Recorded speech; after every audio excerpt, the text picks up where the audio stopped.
پری ذات کا پیار کس نمبر 8 لاسٹ ایپیسوڈ۔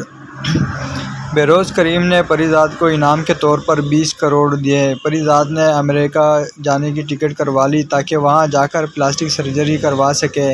امریکہ جانے سے پہلے وہ ایک بار اپنے بھائی اور بہن سے ملنا چاہتا تھا، اس لیے وہ اپنے گھر گیا۔ دستک دینے پر اس کی بڑی بھابھی نے دروازہ کھولا اور پری ذات کے کچھ بولنے سے پہلے ہی اس نے برا سا منہ بنا کر کہا، تم پھر آ گئے بھائی، اب کوئی جگہ نہیں ہے اس گھر میں تمہارے رہنے کی۔ تم جس اسٹور روم میں پہلے رہتے تھے وہاں ہم نے گندم کی بوریاں رکھوا دی ہیں۔ پری ذات کو اس سے امید بھی یہی تھی۔ اس نے کہا، میں بس سعیدہ سے ملنے آیا ہوں، یہاں رہنے نہیں۔ بھابھی نے بتایا کہ سعیدہ کی شادی ہو گئی ہے اور دروازہ بند کر دیا۔ پری ذات اداسی سے چھوٹے چھوٹے قدم اٹھاتا واپس چلا گیا۔ کیمرہ مین نے اس کے چہرے کا کلوز بنایا۔ اس کی آنکھیں نم تھیں، وہ بس کا انتظار کر رہا تھا۔ تبھی اس کی نظر ایک اندھی فقیرنی پہ پڑی۔ وہ روڈ کے بیچ میں کھڑی جھولی پھیلا کے بھیک مانگ رہی تھی اور ایک گاڑی تیزی سے اس کے قریب آ رہی تھی۔ پری ذات دوڑ کر گیا اور اس دوسری طرف دھکا دے دیا۔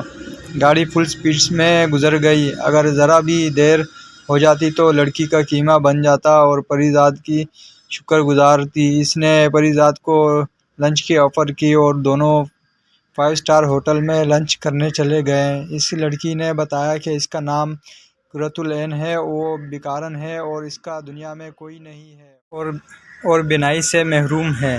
پری ذات نے اس کا چہرہ غور سے دیکھتے ہوئے کہا، تم بہت حسین ہو، اگر آنکھیں بھی ٹھیک ہوتی تو تم مس یونیورس ہوتی۔ میں تمہاری آنکھوں کا علاج کروانا چاہتا ہوں۔ اینی نے خوش ہو کر کہا، سچ تم میرا علاج کرواؤ گے؟ پری ذات نے کہا، ہاں، لیکن اس شرط پر کہ تم مجھ سے شادی کرو گی۔ اینی نے ہاں کر دی۔ پری ذات اس کا علاج کروانے سے پہلے کورٹ لے جا کر نکاح کر لیا ہے تاکہ بینائی لوٹنے کے بعد اینی اسے دیکھ کر بھاگ نہ جائے۔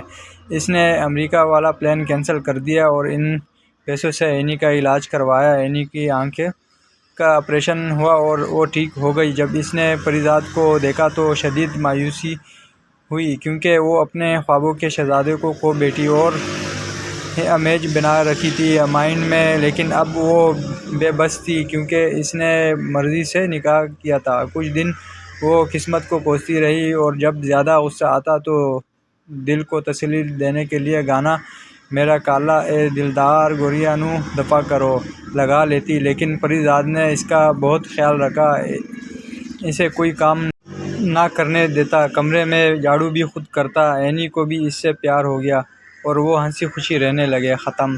مزید اسٹوریز کے لیے ہمارا چینل سبسکرائب کریں۔ شکریہ۔